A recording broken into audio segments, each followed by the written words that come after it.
¿cuáles son los argumentos que usted tiene para decir el turf sí, teniendo en cuenta que San Isidro tiene uno de los hipódromos más importantes? San Isidro es el quinto hipódromo del mundo. Es un hipódromo. Esta es la cancha de Vareo. Este es de los pocos lugares en el mundo donde está separada. Hay un predio para la cancha de Vareo, es el lugar donde viven los caballos, donde están los trabajadores. Hay una convivencia entre el municipio y el Jockey Club por el cual nos ayudamos para poder sostener estas fuentes de trabajo. Entonces, es muy unido el hecho de cómo están organizados los propietarios de caballo de carrera, los criadores de caballo de carrera, porque esto es la centralina, pero de algo que tiene terminales en todo el país y sobre todo en la Pampa Húmeda, en la provincia de Buenos Aires, que es cómo se da trabajo, que es un trabajo especializado, calificado, que es el de la crianza y el adiestramiento de los caballos de carrera. Entonces, propietarios de caballos de carrera ayudan a sostener un caballo, una familia en derredor del caballo, una empresa en derredor de caballos, y ellos le dan trabajo a peones, a serenos, a variadores. También son otro gremio, lo que acá en la jerga se llama variadores, que también le dan trabajo a cuidadores y jockeys, eso se llama profesionales, es otro gremio. Por el otro lado, los círculos que hablábamos de propietarios y los círculos que hablábamos o la Asociación de Criadores Argentinos. Esta es una industria que trae dólares, es la segunda actividad pecuaria, es decir, la segunda actividad de animales de exportación. Este país exporta y trae dólares genuinos a través de la hípica. ¿Cuál es el centro de la hípica? El caballo de carrera. No es solamente la cuestión de lo del caballo, que eso es de la humanidad, que eso es argentino, además es muy rioplatense.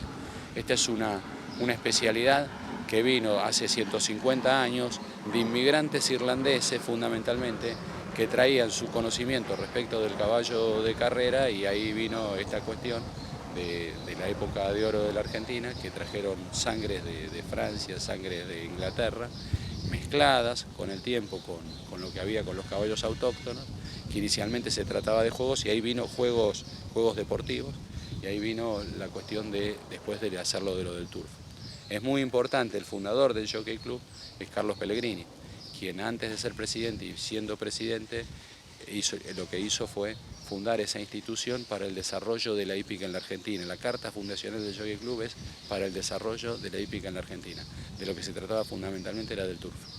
Hay una dimensión de la cantidad de gente que depende, digo, como fuente de trabajo del hipódromo de San Isidro.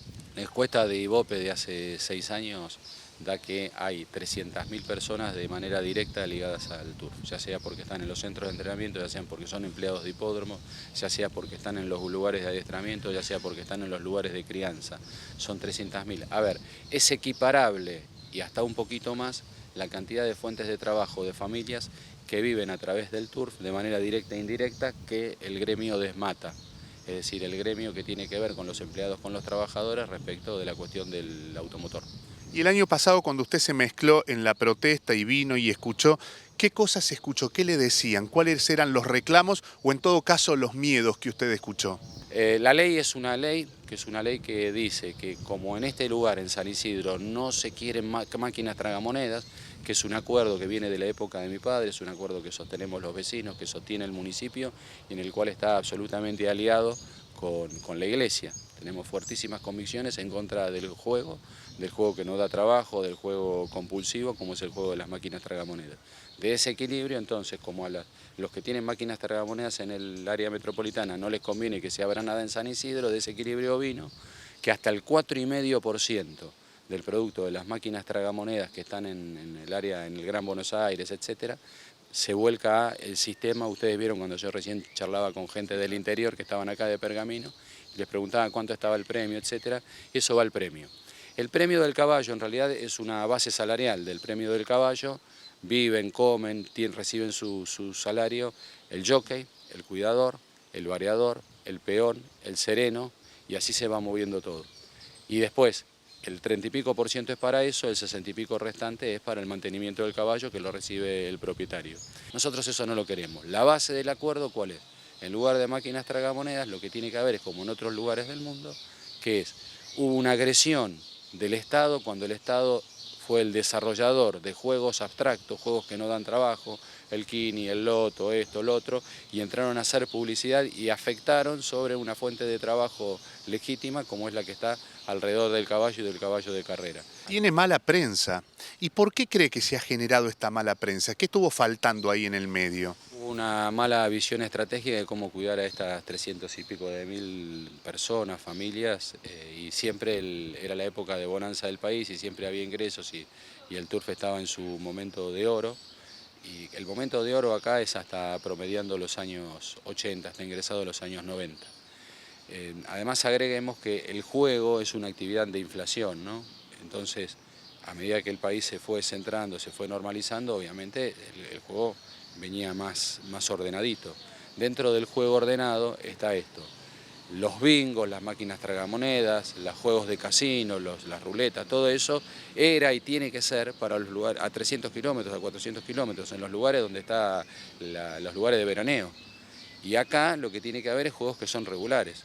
Por ejemplo, ¿por qué es un juego regular el del Tour? Porque el que le gusta San Isidro sabe que se juega los miércoles y los sábados en general.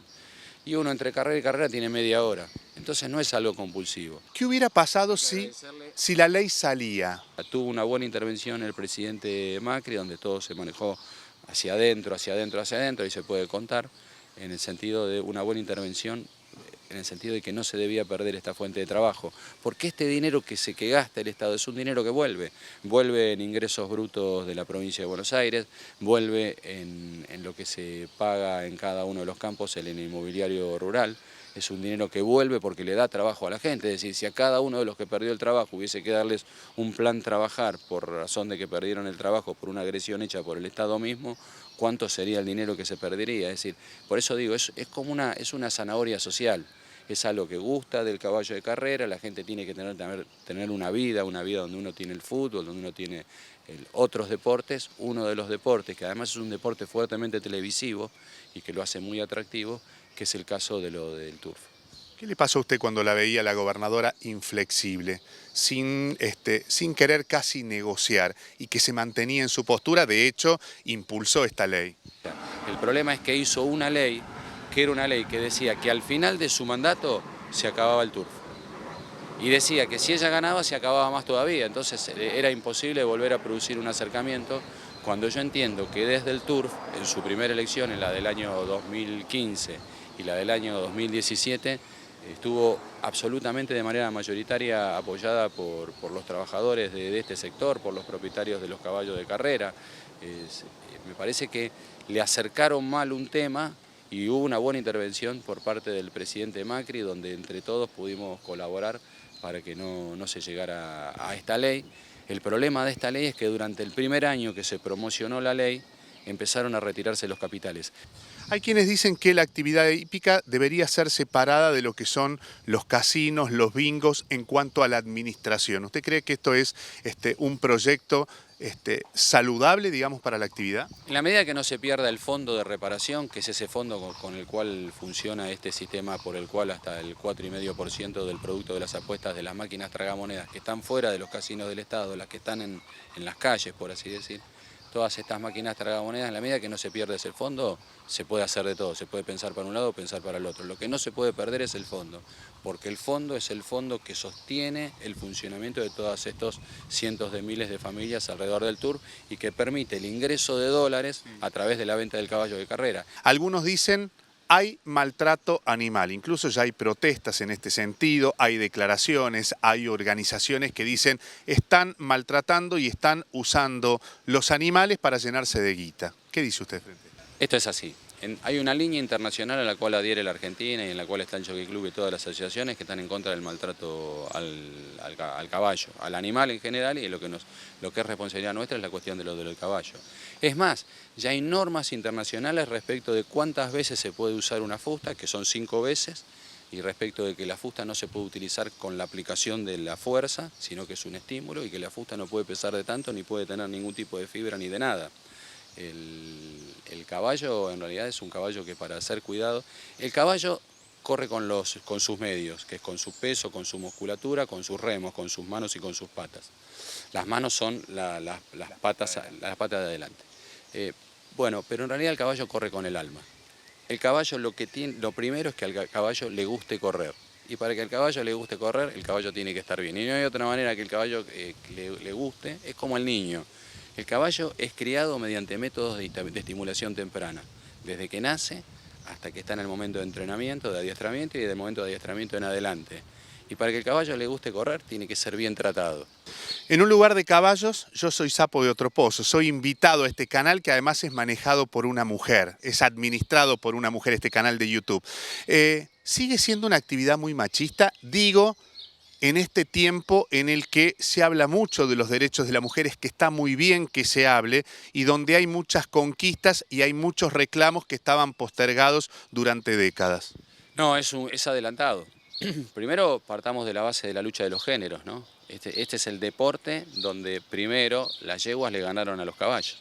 Así que digo, esta es la demostración O sea, dieron el ejemplo, las yeguas dieron el ejemplo. Las yeguas dieron un ejemplo de humanidad, ¿no? Es en una actividad que es la actividad del atleta del mundo, que es el caballo de carrera, porque el caballo de carrera no es una raza que nació solamente de eso. El caballo de carrera viene de las yeguas que separó Enrique VIII en Inglaterra, que venían de los Juegos de los Cruzados. Cuando vos comprás una yegua, un caballo, un potrillo, en un remate, va a tener un numerito en general esa página. Ese numerito es proveniente de qué yegua de Enrique VIII viene esto. O sea que es bastante matriarcal el asunto. ¿Qué es lo más importante en un aras? Las yeguas. Y la siguiente cuestión, vamos a los seres humanos. Este es un lugar de los primeros donde hubo grandes yoquetas. Es decir, son pocos las actividades, los deportes donde compiten la mujer y el hombre en igualdad. En el boxeo no ocurre, en el fútbol no ocurre, en el rugby no ocurre, en el béisbol no ocurre, en el fútbol americano no ocurre, en el básquet no juegan juntos, no está mixteado. En este deporte, el principal deportista, después del caballo, que es el jockey, compiten la yegua, compiten el hombre y compiten la mujer, la yoqueta y el jockey.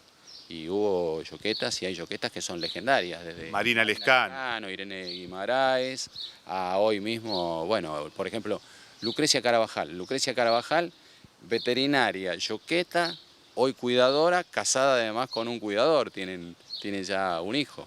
Digo, es una actividad fortísimamente abierta al tema de lo de la mujer.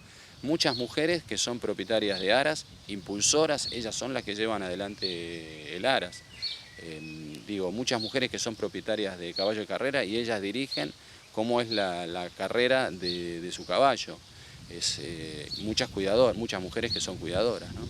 Es un lugar absolutamente abierto, es un lugar que tiene la cabeza abierta. En realidad todo está enfocado hacia el caballo, entonces hay menos prejuicio social, ¿no? ¿Y usted viene cada tanto? Al margen de la función, al margen del cargo, viene, disfruta, se distiende. Antes de nacer, cuando mi papá todavía no se había recibido de médico, él ya estaba ligado al caballo de carrera. O sea que vine en la panza de mi madre, vine ligado a esto. Es mi pasión. Mi familia fue propietaria de un aras que se sostuvo hasta que ahora es una cosa mucho más chica que sigue en otra parte de la familia. Pero hasta que mi padre falleció hace 15 años. Este lugar es mi lugar de encuentro con amigos, este lugar es mi encuentro soy además como intendente, soy dirigente de Tours porque tengo responsabilidades con el gremio de los peones, de los variadores, con la gremial sindical también que lleva adelante los jockeys y los cuidadores, con los propietarios de los caballos. Es decir, es mi responsabilidad poder dedicarme a esto, poder saber de esto, poder estar al tanto, poder humildemente dar mi opinión, poder hacer las evaluaciones con todo este conjunto, porque San Isidro tuvo dos fundaciones. La primera fundación alrededor de la catedral hace 320 años, que es donde se hizo la primera capilla, lo que dio lugar al San Isidro, que es el San Isidro Labrador. Y en la segunda fundación es la fundación del año 20 y pico, cuando el jockey se vino de Palermo hacia acá y fundó el hipódromo donde era un aeródromo, donde eran quintas y demás. Pero de esta segunda fundación, por eso San Isidro es todo de casas bajas y se intentó hacer casas lindas. Creció alrededor del hipódromo. Y después están las localidades obreras, Boulogne, Villa Adelina, Bécar, que dieron lugar a que los trabajadores pudiesen venir acá. Pero tuvo la segunda fundación en derredor del hipódromo, entonces tengo responsabilidades urbanísticas. Para que San Isidro siga siendo San Isidro, tiene que mantenerse el verde. Y para que se pueda mantener el verde, estas 3.300.000 metros cuadrados de superficie de verde, lo que tiene que haber es que el jockey pueda sostener el funcionamiento. Así que estamos todos juntos.